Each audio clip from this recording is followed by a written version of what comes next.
Hello and welcome to the channel.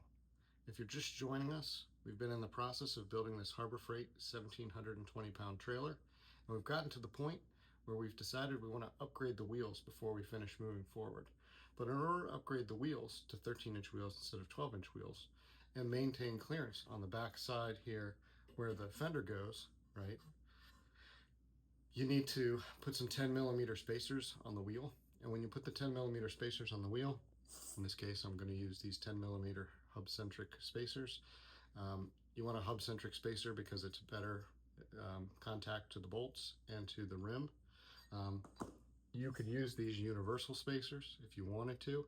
They're much cheaper, but the problem is they rattle all around, they break, they're not so good. I wouldn't recommend them.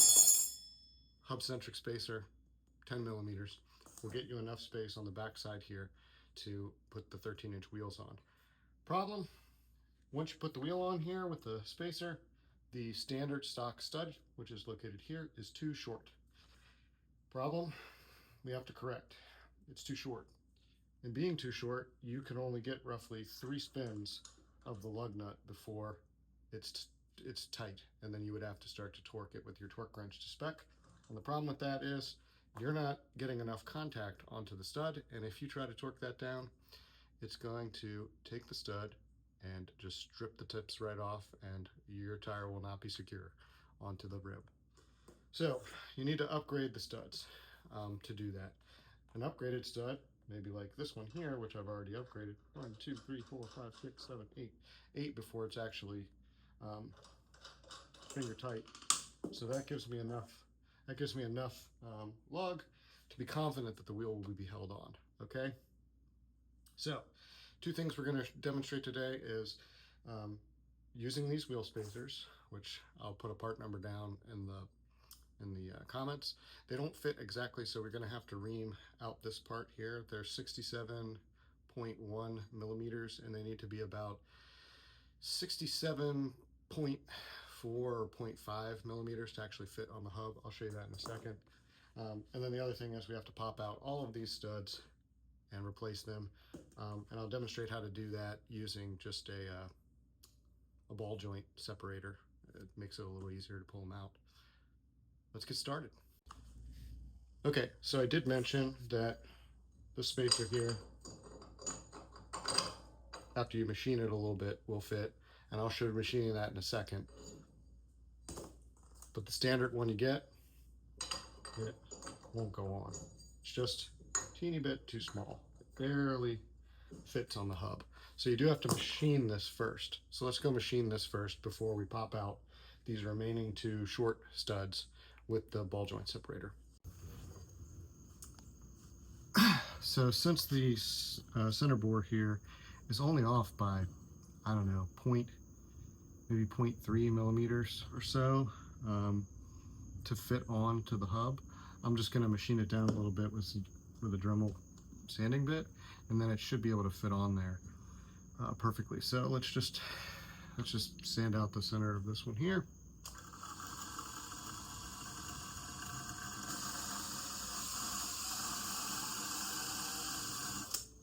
Okay, I'm gonna give that a try and see if I need to take some more material off.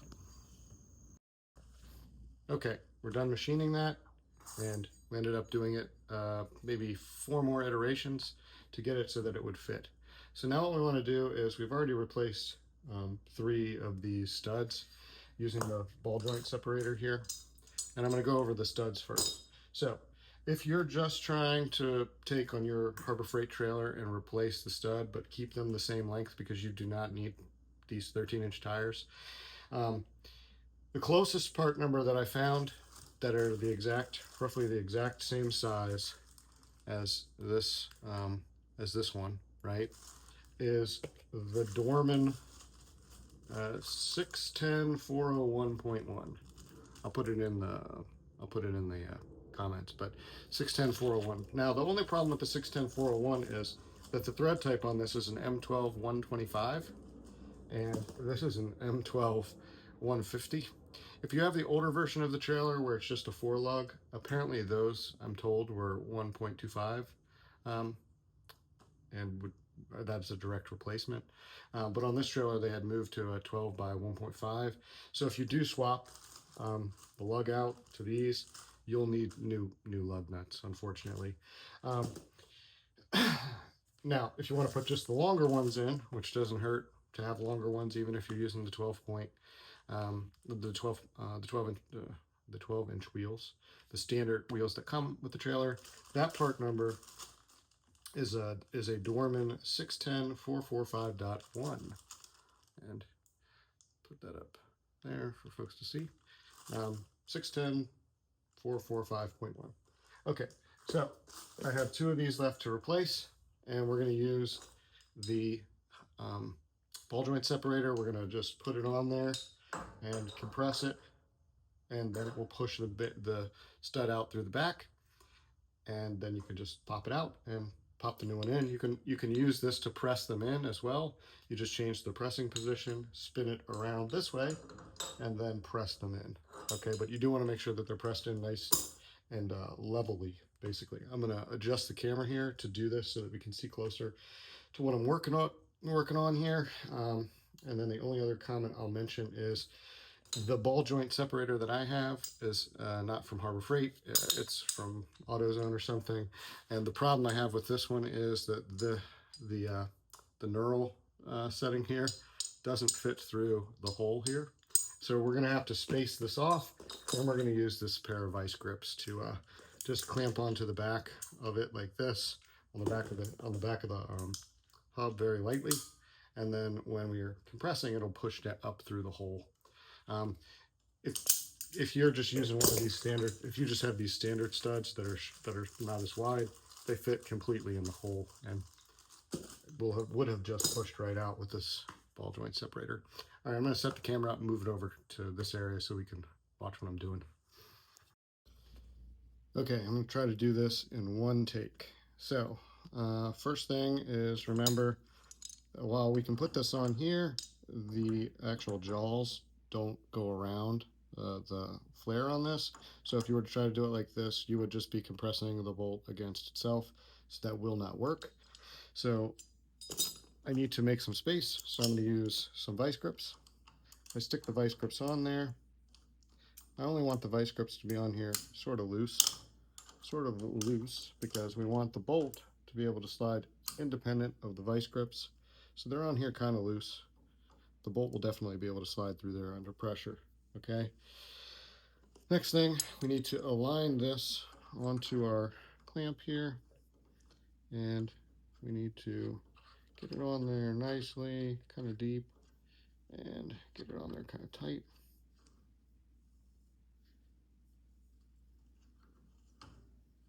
Get it on there finger tight. Let me try to get this on there. Then you can take a ratchet,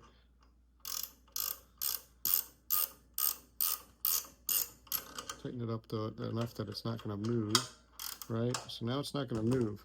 So let's look at it. It's sort of centered on that. We've got our space in between here for it to pop up through, right? So at this point, you should put on some safety glasses, because you don't want to have this whole assembly fly off here and smack you in the face. The next thing you should do is use your ratchet to ratchet this out. I'm not going to use my ratchet to ratchet this out, because otherwise we'd have to do a time fast forward. You just watch me crank, crank, crank, crank. We're just going to use the impact. Make sure the impact is on 1. You don't want too much pressure. Okay, let's see if we can get this guy to pop out.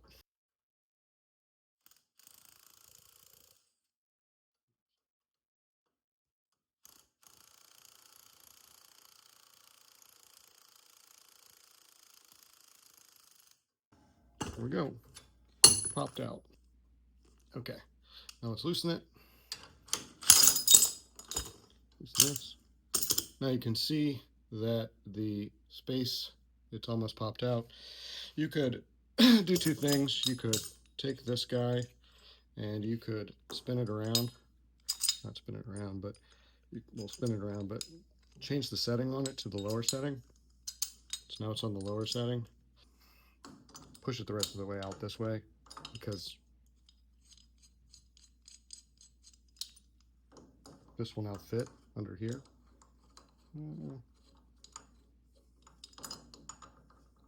See how it fits now? I can push it the rest of the way out, but I'm just going to take a hammer and pop it out. So now it's out.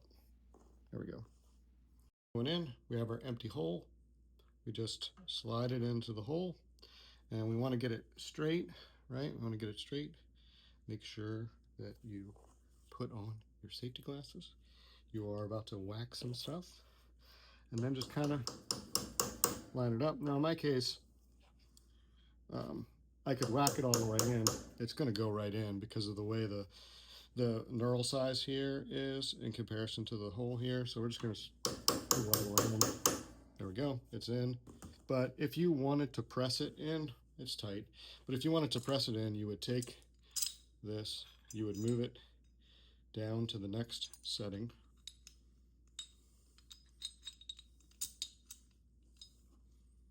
Now it's in the next setting, right? And you would take it, put it on here, and do the same process. Just tighten this down, use your wrench, tighten it down, and it'll tighten it down and it'll push it into the hole.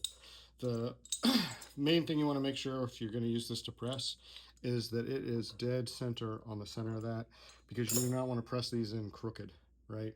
So now we have one left to do. We're going to pull this guy out, and then this wheel will be ready to mount with the hub. Okay, we have all of our studs replaced with the longer studs now. So we can support putting our 10mm hub centric spacer on. This one has the little cup here that allows it to rest on the actual hub.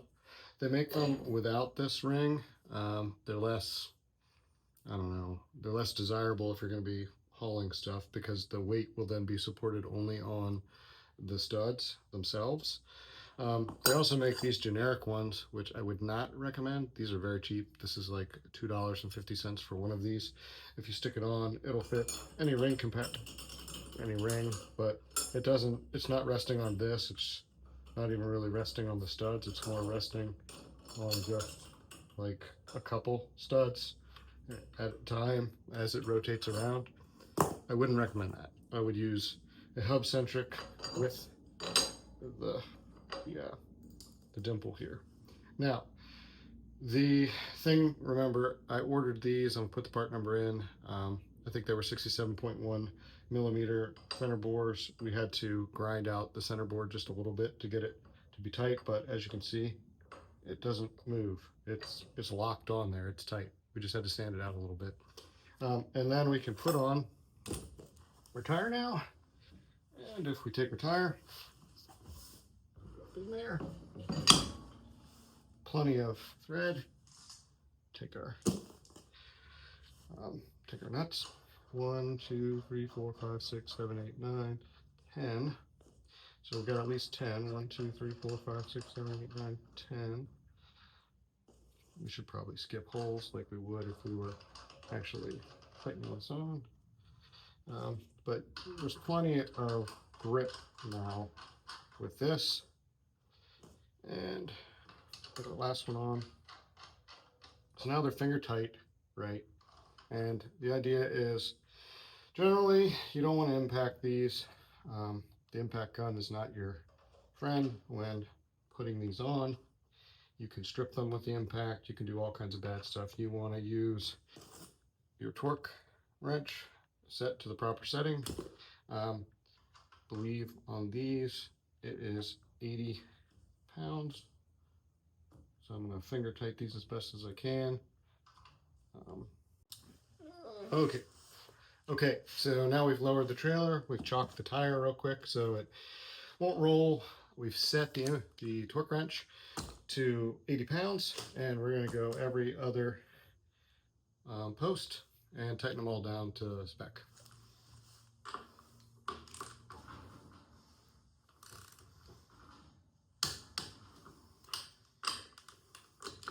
Click means we're to spec. Spec.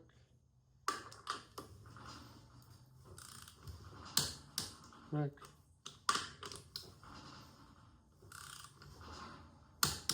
Spec. And last last one.